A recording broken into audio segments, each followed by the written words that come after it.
ખેડબ્રહ્મા ખાતે સાંસદ શ્રીમતી શોભનાબેન બારૈયાની ઉપસ્થિતિમાં કૃષિ મેળો વ પ્રાકૃતિક કૃષિ પ્રદર્શન યોજાયું। ગાય આધારિત પ્રાકૃતિક ખેતી અપનાવી આપણે ધરતી માતા અને આવનારી પેઢીને ઝેરમુક્ત આહાર આપવો જોઈએ।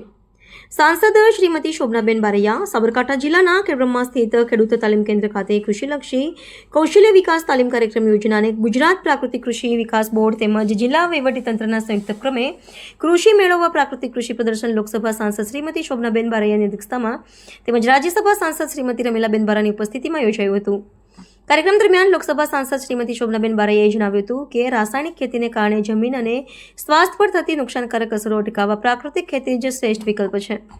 તેમણે ખેડૂતોને ગાય આધારિત ખેતી અપનાવવા આહવાન કરતા ઉમેર્યું કે રાજ્યપાલશ્રીના માર્ગદર્શન હેઠળ ચાલી રહેલા અભિયાનને જન આંદોલન બનાવી આપણે આવનારી પેઢીને ઝેરમુક્ત આહાર અને ફળદ્રુપ જમીન આપવી જરૂર છે। રાજ્યસભા સાંસદ શ્રીમતી રમીલાબેન બારાએ કાર્યક્રમ દરમિયાન જણાવ્યું હતું કે પ્રાકૃતિક ખેતી એ માત્ર ખેતી નથી પણ ધરતી માતા અને માનવ સ્વાસ્થ્યની સેવાનું પવિત્ર કાર્ય છે। તેમણે ઉમેર્યું કે રસાયણ મુક્ત ખેતી અપનાવવાથી જમીનની ફળદ્રુપતા જળવાશે અને ખેડૂતોનો ખેતી ખર્ચ ઘટતા તેમની આર્થિક સ્થિતિ વધુ મજબૂત બનશે।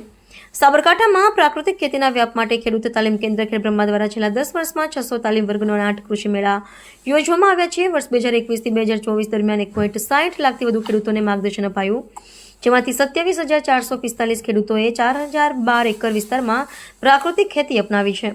આ ઝુંબેશ હેઠળ 189 મોડેલ ફાર્મ માટે ₹26.4 લાખ અને જીવામૃત બનાવવા માટે 16 સંસ્થાઓને ₹12.60 લાખની સહાય પૂરી પાડવામાં આવી છે।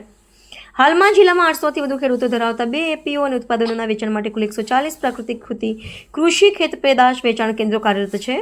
મેળા દરમિયાન વિવિધ સ્ટોલ્સ દ્વારા પ્રાકૃતિક ખેતીની પદ્ધતિઓ અને ગાય આધારિત કૃષિ ઉત્પાદનોનું પ્રદર્શન યોજાયું હતું, તેમજ ખેડૂત મિત્રોએ પોતાના અનુભવ રજૂ કર્યા હતા। કાર્યક્રમ દરમિયાન વિવિધ સ્પર્ધાના વિજેતાઓને પ્રોત્સાહિત કરવામાં આવ્યા હતા। કૃષિ મેળો અને પ્રાકૃતિક કૃષિ પ્રદર્શનનું આજે ખેડબ્રહ્મા મુકામે આયોજન થયું છે। એમાં પ્રાકૃતિક ખેતી કરવા ઉપર ભાર મૂકવામાં આવ્યો છે।